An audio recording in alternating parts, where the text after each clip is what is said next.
மச்சம் ஒன்ன பார்த்து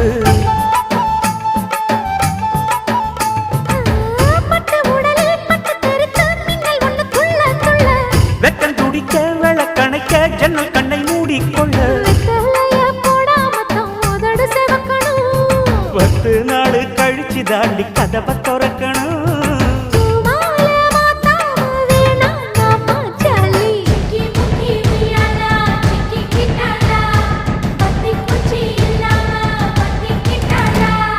மச்சாங்கிட்ட முந்தானைய தந்து வப்பாளா,